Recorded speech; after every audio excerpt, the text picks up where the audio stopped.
ازيكم عاملين ايه؟ اخباركم ايه يا حبايب قلبي؟ نبدأ الفيديو النهارده ونصلي على سيدنا الحبيب. اللهم صل وسلم وبارك على سيدنا محمد وعلى اله وصحبه اجمعين. النهارده هنعمله عدس بجبة مطبوخ. هنعمله بطريقة سهلة وبسيطة. يلا نشوفه هنعمله ايه. عندنا زي ربع كيلو عدس بجبة.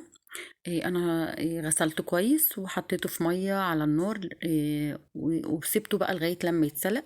انا عايزاه يتسلق يبقى الحبايه بتاعته مستويه كده وحلوه. هناخدوه وبعد كده هنشطفه كويس ونسيبه في مصفى يتصفى بالميه بتاعته.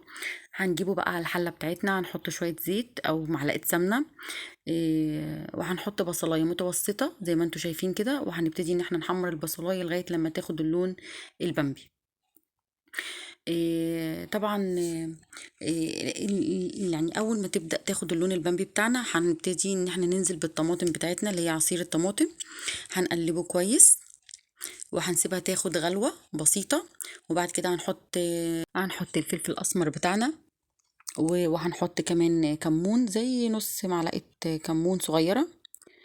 وهنديها التقليبة بقى بتاعتنا ونحط الملح على حسب الرغبة طبعا.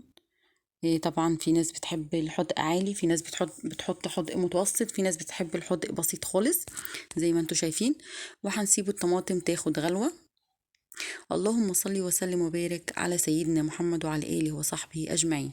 أول ما الطماطم بتاعتنا تاخد غلوة أو صلصة هننزل بالعدس بجبة اللي احنا سيبناه يتصفى من المصفى ده، وهننزله بيه زي ما انتم شايفين كده على الصلصة، وهنديها تقليبة زي ما انتم شايفين كده يا حبايبي. وبعد كده هنسيب بقى الصلصة مع العدس ياخدوا يدوا بقى مع بعض علشان العدس ياخد النكهة بتاعت الصلصة. لو لاقيه الصلصة فاتحة هتعززي لونها بمعلقة صلصة كبيرة. وبعد كده هنكونوا حاطين نص معلقة، نص قرن فلفل حراق وثلاث فصوص توم. طبعا لو مش بتحبي الحراق هتحطي قرن فلفل عادي خالص اللي هو الكوبي العادي، قطعي حتت زي ما انت شايفة كده وانزلي عليه واديله التقليبة وتسيبيه بقى يغلي لغاية لما الطماطم تتسبك والاكل يستوى معاكي زي ما انتم شايفين يا حبايبي.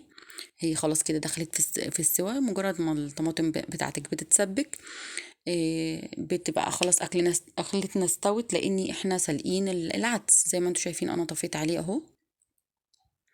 ريحته فظيعة وروعة جميلة. تقدري بقى تحطي جنبه بتنجان مخلل او طماطم مخلل، بيبقى طعمه جميل.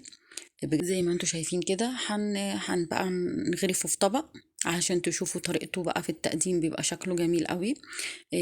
يا رب الفيديو والطريقة تكون بسيطة وسهلة تقدروا تنفذوها. أكلة بسيطة خالص شعبية مصرية جميلة وطعمها جميل. يا رب الفيديو يكون نال إعجابكم. ما تنسوش تدعموا القناة وتفعلوا زر الجرس علشان يوصلكم كل جديد، والهنا والشفا.